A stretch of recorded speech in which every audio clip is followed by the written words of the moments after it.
Olá, tudo bem? Vamos estudar nessas semanas páginas 122 a 133 do livro Romanceiro da Inconfidência. Eu vou fazer a leitura desses versos para destacar alguns pontos e que talvez possam surgir dúvidas.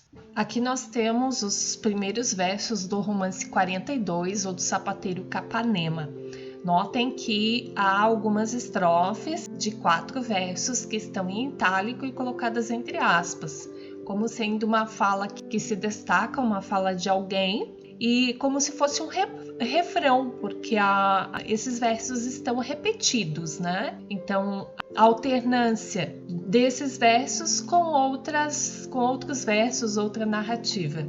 Estes branquinhos do reino nos querem tomar a terra, porém mais tarde ou mais cedo os deitamos fora dela.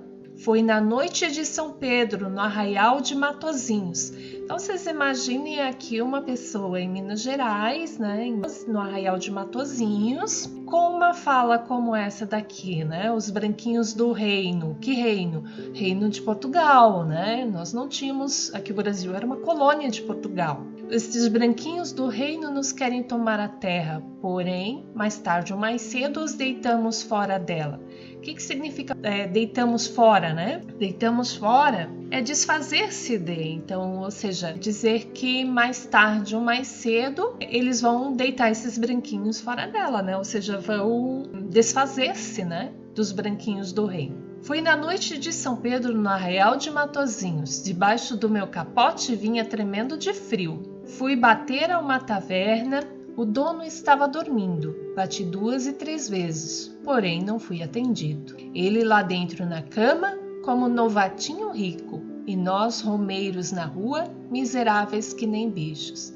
Que romeiros, um dos sentidos da palavra romeiro é indivíduo andante que viaja por muitos lugares ou sem destino certo. Aqui nós temos também uma comparação, né? Na verdade, 2 comparações aqui, como novatinho rico, é uma comparação, e o que nem aqui também inicia uma outra comparação. O que nem, claro, é uma expressão mais da linguagem coloquial, mas também utilizada para fazer comparação, que nem bichos. Por cima de nós, estrelas como preguinhos de vidro. Mais uma comparação. A comparação é um recurso também da poesia. E aí aqui repete, né, os versos que iniciaram esse romance. Estes branquinhos do reino nos querem tomar a terra, porém mais tarde ou mais cedo os deitamos fora dela. A porta estava fechada e vinha um rancho comigo. O que é rancho? A palavra rancho tem vários sentidos. Um dos sentidos da palavra rancho é grupo de trabalhadores contratados para qualquer serviço, especialmente agrícola. Creio que seja o sentido mais relacionado ao contexto aqui, né? A porta estava fechada e vinha um rancho comigo. Conversa puxa conversa. Alguém se lembrou do fisco.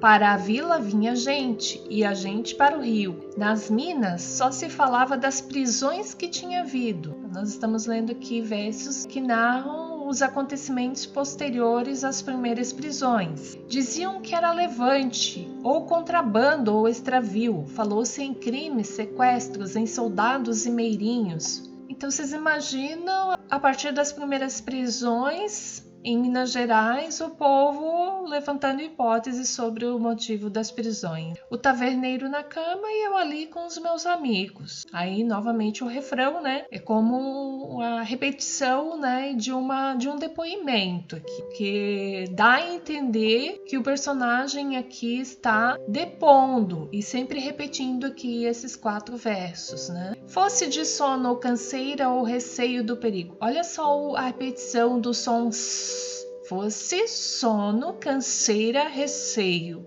Isso aqui é um recurso que na poesia é chamado de aliteração, quando repete bastante um determinado som de consoante. É chamado de aliteração. Então nós temos aqui essa repetição do som s. O taverneiro calado e nós cá de fora aos gritos. Até pensei de tão surdo que já não estivesse vivo. Disse essas 4 verdades. 4 verdades, nós vemos aqui 4 versos, né? Que é o que vai se repetindo. Disse essas 4 verdades, e o que disse ficou dito. Cada qual a sua moda repete o que tinha ouvido. o taverneiro, a mulata, o capitão e os vizinhos. Aqui temos 4 novamente: o taverneiro, a mulata, o capitão e os vizinhos. Coso a língua com uma agulha, se deste enredo me livro. Então, a vontade aqui de se livrar dessa história, né? Que segundo ele não fez parte desse levante, e justifica dizendo que as únicas palavras que falou foram essas daqui, e que possivelmente alguém ouviu e o denunciou, achando que ele fazia parte do levante. Nada a acrescentar me resta, a quanto já se acha escrito. Sou da comarca do Cerro, sapateiro por ofício. O trabalho desse depoente aqui é de sapateiro. Nunca um trago de aguardente provocou tal rebuliço, nem sabia do levante, mas hoje acho que é preciso. Se eu, só por 4 palavras, nele me vejo metido, no fundo desta cadeia, quando penso em meu serviço, entendo muitas ideias que antes não tinham sentido. Veja aqui entre parênteses, né, como se ele estivesse falando sozinho ou pensando, né? Nunca um trago de aguardente provocou tal rebuliço. Como uma coisa ingênua que acabou na prisão dele, né? E aqui repetindo o refrão: sou eu que retalho a sola. Aqui a referência ao ofício dele como sapateiro, né? Sou eu que retalho a sola e que desenrolo o fio, mas nem o dono das botas sabe qual é o seu caminho. Fui bater a uma taverna no arraial de Matozinhos, vim parar numa cadeia para fim desconhecido. Quem se lembrou do meu nome nem era meu inimigo, devem ser pontos da sorte no couro do meu destino. Vejam aqui a palavra sorte com inicial maiúscula, pontos e couro como uma referência ao ofício dele, ao trabalho dele como sapateiro, mas também aqui como uma metáfora, né? Pontos da sorte, sorte com inicial maiúscula pode ser uma referência a alguém, né, que determina o seu destino, e couro, né, como instrumento de trabalho, mas também como o trajeto do destino dele. Levo açoite, subo a forca, espero a sentença e digo. Bom, aqui nós temos frases interrogativas, porque ele percebe-se que ele ainda não sabe o que vai acontecer com ele. Ele está preso, né? Mas se questiona, né? Levo açoite, subo a forca, espero a sentença e digo. E aqui novamente entre parênteses, como sendo uma fala de outra pessoa, né? Assim dizem que falava o sapateiro mulato. As 4 razões são suas. 4 razões aqui, possivelmente uma referência a esses 4 versos aqui, que são a fala do sapateiro. As 4 razões são suas, o resto deve ser falso. 4 disse, e logo foram mais de 4 vezes 4. Ele disse 4, mas essas 4 se transformaram em 4 vezes 4. Ou seja, aquilo que se acrescenta, né? Que se soma a mais, muitas vezes, a partir da fala de alguém, né? Alguém fala uma coisa e aquilo vira um elefante enorme, né? Às vezes é só um ratinho, mas virou um elefante. Romance 43, ou As Conversas Indignadas. Eram muitos mais os sócios. A trempe tem muitas pernas. Mas por isto ou por aquilo, por estas razões e aquelas, agarraram-se somente os que foram indicados, pois mais pode quem governa. Aqui a palavra trempe, talvez nem todos conheçam, mas trempe é um aro de ferro com 3 pés, usado para apoiar panelas sobre o fogo, também chamado de tripé. Tripé, então 3 pernas, 3 pés. Aqui alguém diz eram muitos mais os sócios. A trempe tem muitas mais pernas. Então vocês imaginam as pessoas comentando, né, a partir da prisão de algumas pessoas, que outras pessoas estavam envolvidas, que muito mais gente estava envolvida nessa conjuração.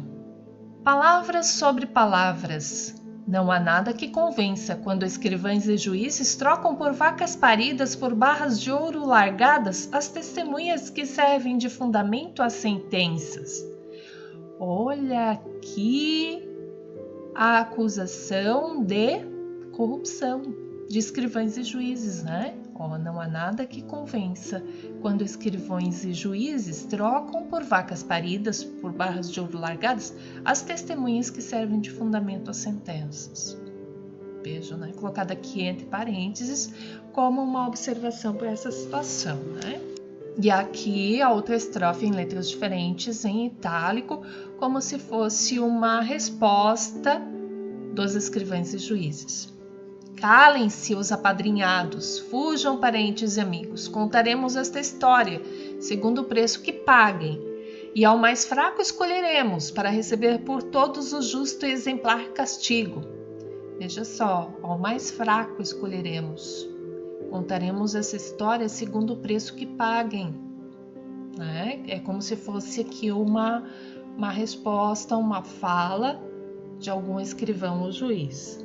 Esse que todos acusam, sem amigo nem parente, sem casa, fazenda ou lavras, metido em sonhos de louco, salvador que se não salva, pode servir de resgate. É o alferes Tiradentes. Então, esse que não tem família, que não tem nada, que não tem dinheiro, né? É o que pode servir de resgate, ou seja, aquele que vai pagar com a vida, pela vida dos outros. Romance 44 da Testemunha Falsa. Que importa quanto se diga, para livrar-me de algemas, da sombra do calabouço, dos escrivães e das penas, do baraço e do pregão, a meu pai acusaria. Como vou pensar nos outros? Não me aflijo por ninguém, que o remorso me persiga. Então veja que a testemunha falsa se propõe a qualquer coisa, inclusive acusar o próprio pai, se puder se livrar de algemas, da sombra do calabouço, dos escrivães e das penas, do baraço. Baraço, corda com que se enforcavam os condenados. Era chamado de baraço. E pregão, o pregão que aparece aqui, é a descrição da culpa e da pena. Então, ele se propõe a qualquer coisa para se livrar da acusação. Suas tenazes secretas, tenaz significa preso com vigor, né? Suas tenazes secretas não se comparam à roda, à brasa, às cordas, aos ferros, aos repuxões dos cavalos, que mais do que as majestades ordenarão seus ministros, que tanto poder têm. Então, mais que as majestades, os ministros vão ordenar tortura, né? Aos presos, a roda, brasa, cordas, ferros, repuxões dos cavalos. Muitas pessoas eram condenadas, inclusive a gente viu num outro romance aí, um condenado a ser arrastado por cavalos, né? E acaba sendo morto. A Cecília colocou que os cavalos até sentiam pena, né? Naqueles versos lá. E aqui ele fala os repuxões dos cavalos, né? Amarrava a pessoa em cordas que seriam puxadas por cavalos e aí o corpo era arrastado pelas pedras, pela terra, né? Não creio que a alma padeça, tanto quanto o corpo aberto, com chumbo e enxofre a correrem pelas chagas, nem consiga o inferno inventar mais dores do que os terrenos decretos que o trono augusto sustém. Aqui chama a atenção o uso da inversão, nem consiga o inferno inventar mais dores do que os terrenos decretos, ou seja, os decretos terrenos. Aqui o adjetivo está antes do substantivo. E notem que aqui o verbo sustém está no plural, né? Está com acento circunflexo, que é a indicação do plural. Então, o trono augusto não é o sujeito de sustém, e sim os terrenos decretos. Esse é o sujeito do verbo sustém. E esse aqui é o complemento do verbo. Então há uma inversão aqui porque o complemento apareceu antes do verbo e o sujeito está aqui. Então, colocando na ordem direta, nem consigam o inferno inventar mais dores do que os terrenos, aliás, os decretos terrenos que sustêm o trono augusto. Não sei bem de que se trata, mas sei como se castiga. Se querem que fale, falo, e mesmo sem ser preciso. Minto, suponho, asseguro. É só saber que palavras desejam de mim. Então, olha só, ele se propõe a dizer qualquer coisa, né, para se livrar. Se alguém padecer com tanta intriga, que Deus desmanche os enredos e o salve das consequências, se for possível, mas antes salvando-me a mim também. Então, ele se propõe a fazer qualquer coisa, mesmo que faça alguma outra pessoa ser condenada, e nesse caso que Deus ajude essa pessoa, né? Desmanche os enredos, salve das consequências, mas ele quer ser salvo. Em primeiro lugar, ele quer ser salvo. Talvez um dia se saibam as verdades todas, puras, mas já serão coisas velhas, muito do tempo passado. Que me importa o que se diga e de quem? Por escrúpulos futuros, não vou sofrer desde agora. Quais são torpes? Quais honrados? As mentiras viram lenda, e não é sempre a pureza que se faz celebridade. Há mais prêmios neste mundo para o mal que para o bem. Então aqui ele está de fato justificando esse posicionamento dele de acusar, de mentir, de supor, de assegurar, de dizer as palavras que quiserem que ele diga, né? Para se livrar dessa acusação. Outra justificativa: há mais prêmios neste mundo para o mal que para o bem. Aqui mal e bem com iniciais maiúsculas, como tendo um valor absoluto, né? Ou também como referência à pessoa, né? Personificando o mal e o bem. Direi quanto me ordenarem, o que soube e o que não soube. Depois, de joelhos suplico perdão para os meus pecados. Fecho meus olhos e esqueço. Cai tudo em sombras além. Talvez Deus não me conforme, mas o inferno ainda está longe, e a morte já chega à praça, já range na ouvidoria,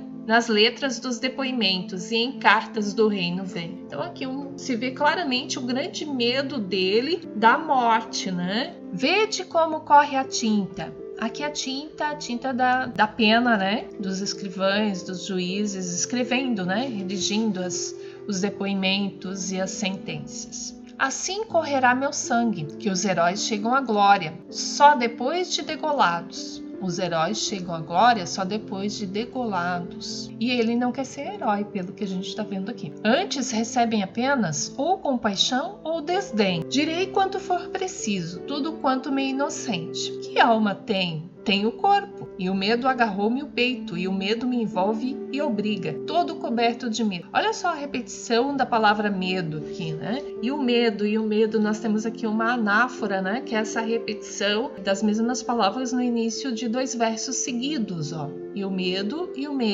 é a anáfora. E a gente vê a palavra repetida novamente aqui. Então, a anáfora aqui desses 2 versos e aqui uma repetição novamente da palavra medo. Juro, minto, afirmo, assino, condeno, mas estou salvo. Para mim, só é verdade aquilo que me convém. Fica bem claro, né? O interesse aí em falar aquilo que vai ser conveniente para ele se salvar. Não falar a verdade. Aqui nós temos agora o romance 45, o do Padre Rolim. O Padre Rolim, a gente sabe que de fato esteve envolvido com a conjuração. Eu vou chamar de conjuração em vez de inconfidência, porque muitos historiadores preferem, né, que esse nome, né, de conjuração em vez de inconfidência, porque inconfidência seria o nome dado pelo reino de Portugal, né, em relação a esse movimento, ou seja, que as pessoas aqui foram infiéis ao reino. É isso que significa inconfidência. Conjuração, não. Conjuração é uma reunião de pessoas por meio de juramento em torno de uma ideia. De Vila Rica ao Tejuco, lá vai carta, lá vem carta. Prendem o padre ou não o prendem. Olha só a repetição do P, né? Prendem, P e D, né? Prendem o padre ou não o prendem. Dificílima caçada. Uns dizem que já vai longe pelo alto da Serra Brava, outros que só sai de noite, fugido de casa em casa. Se perguntam por que o prendem, todos dão resposta vaga. Por que resposta vaga? Talvez muita gente nem saiba por que estão atrás do Padre Rolim. Por ter arrombado a mesa de um juiz em certa devassa, por extravio de pedras, por causa de uma mulata, por causa de uma donzela, por uma mulher casada. Então são motivos aí que dão para a prisão do padre. De Vila Rica ao Tejuco, parte carta, volta carta. Algumas não chegam nunca. Nenhuma é bastante clara. Soldados surdos e cegos. Olha a repetição do novamente, né? Soldados surdos e cegos, enfim, cercaram-lhe a casa, pulando cercas e muros. Já bem longe o padre andava. Nos seus colchões remexidos não se pôde encontrar nada. Que escondera as coisas todas? Em que mesa? Armário? Caixa? Teto? Parede? Alicerce? Com que amigo? Com que amada? De Vila Rica ao Tejuco, sobe carta, desce carta. O padre na sua choça construída dentro da mata, deixando passar o tempo, deixando crescer a barba, separado deste mundo pela taipa de taquara. E novamente nós vemos anáfora, que é a repetição aqui de palavra no início do verso, né? Não há rancho que proteja, quando é tempo de desgraça. Ao que mais foge das sortes, sempre algum soldado agarra. Lá vai pela estrada fora, lá vai pela íngreme estrada o padre Rolim, que sempre tivera vida bizarra. Lá vai, aqui novamente, uma anáfora. 7 pecados consigo, sorridente carregava. Aqui também a repetição do som de S, né? Aqui também, se 67 houvera, só repete bastante o som do S, que eu já falei que é uma aliteração, né? Ou seja, quando repete bastante o som de uma consoante. Também nós podemos destacar aqui a assonância, que é a repetição frequente de um som vocálico, né? Que aqui é bastante repetido o som vocálico E ou E. 7 pecados consigo, sorridente carregava. Se 67 houvera, do mesmo modo os levara. Por escândalos de amores, sacerdote se ordenara. Só Deus sabia os limites entre o seu corpo e sua alma. Era um padre de aventuras, que tendo ou não tendo barba, conforme o que houvesse em frente, mudava sempre de cara. Padre de maçonaria, que sonhava e conspirava, cuja história fabulosa corria a cada comarca. Repetição aqui do C, né? Cuja corria cada comarca. Padre amável e guloso, que ao louro poeta Gonzaga mandava caixas do cerro com um docinho de mangaba. Aqui a referência ao poeta Tomás Antônio Gonzaga, né? Padre Rolim era amigo do Tomás Antônio Gonzaga. Romance 46 ou do caixeiro Vicente. A mim, o que mais me doera, se eu fora o tal Tiradentes, era sentir-me mordido por esse em quem pôs os dentes. Mal empregado trabalho na boca dos maldizentes. Assim se forjam palavras, assim se engendram culpados, assim se traça o roteiro. O que temos aqui? A anáfora, né? Repetição de palavras no início dos versos. Assim se traça o roteiro de exilados e enforcados. Forjar palavras, engendrar culpados. A língua a bater nos dentes. Uma expressão bastante utilizada, né, pela gente. Deu com a língua nos dentes. O que é deu com a língua nos dentes? Denunciou, contou o que não era para contar, né? A língua bater nos dentes. Grandes medos mastigados. O medo nos incisivos, nos caninos, nos molares. Dá com a língua nos dentes, né? É por medo, né? O medo nos incisivos, nos caninos, nos molares. O medo a tremer nos queixos, a descer aos calcanhares. O medo a abalar a terra, o medo a toldar os ares. O que temos aqui? Novamente a anáfora, né? Então, e vemos também bastante repetido aqui a palavra medo, né? Como o motivo de dar com a língua nos dentes. O medo a entregar amigos, a senha dos potentados. Potentados são os poderosos, né? A fazer das testemunhas algozes dos acusados. A comprar os ouvidores, os escrivães e os soldados. Vicente Vieira da Mota, muitos são teus descendentes. Tu, com o rico patrão salvo, acusas o Tiradentes. Mordem a carne do fraco teus rijos certeiros dentes. Então aqui, nós temos aqui um vocativo, né? Ou seja, a expressão que a gente usa para chamar ou para se dirigir a alguém. No caso, o nome dele, né? Vicente Vieira da Mota, muitos são teus descendentes. Aqui a referência a ele dizendo que os dentes dele, né? Certeiros dentes, mordem a carne do fraco. Fraco seria o Tiradentes, né? Porque não tem poder, não tem dinheiro. Dentes de marfim talhado, que tão bem feitos fazia. Dentes de víbora foram, pela tua covardia. Olha só, dentes de víbora, os dentes de um traidor, né? De alguém que denuncia uma pessoa mais fraca. Temos aqui também a repetição do som do F, né? Que tão bem feitos fazia, foram. Que poderosa peçonha por dentro dele subia, o veneno, né? Dentro dos dentes. Entre os dentes o tomaste como animal carniceiro. Temos aqui uma comparação. Como animal carniceiro. Nome e fama lhe mordeste, tu cúmplice e companheiro, sabendo que não se salva quem não dispõe de dinheiro. Então, Vicente Vieira da Mota mordeu, né? Que é uma metáfora, mordeu o Tiradentes, deu com a língua nos dentes e acusou o Tiradentes. Mesmo sendo cúmplice e companheiro dele, né? E sabendo que quem não dispõe de dinheiro não se salva. O Tiradentes não dispõe de dinheiro, então não se salvaria. E os dentes com que o ferias eram, afinal, os dentes que na boca te puseram as suas mãos diligentes. Diligentes pode ter o sentido de rápida ou cuidadosa. Então, quer dizer, as mãos diligentes, rápidas ou cuidadosas colocaram os dentes na boca dele, ou seja, na verdade colocaram as palavras, né, na boca dele, palavras que mordem, ou seja, que prejudicam o Tiradentes. Isso é o que a mim mais me doera, se eu fora o tal Tiradentes. Então aqui uma observação entre parênteses, né, que é possível que essa observação seja da própria narradora ou de alguém que fala com o Vicente Vieira da Mota, dizendo que a traição é o que mais dói, se fosse o Tiradentes. Então, nós vimos aí 5 romances que fazem parte do Romanceiro da Inconfidência, envolvendo aí personagens que supostamente estariam envolvidos com a Inconfidência Mineira ou Conjuração Mineira.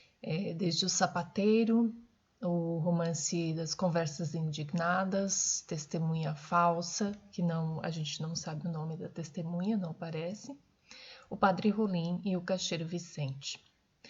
Além da leitura dos romances, de compreender aí esse clima de medo por conta dos depoimentos, das testemunhas, das intrigas, das prisões, das injustiças, da corrupção e o diz-que-diz das pessoas, tentativas de escapar das penas, nós vemos aí também os recursos da poesia como a anáfora, comparação, aliteração e assonância. Espero que tenha ficado claro. Qualquer dúvida, mandem para mim as perguntas.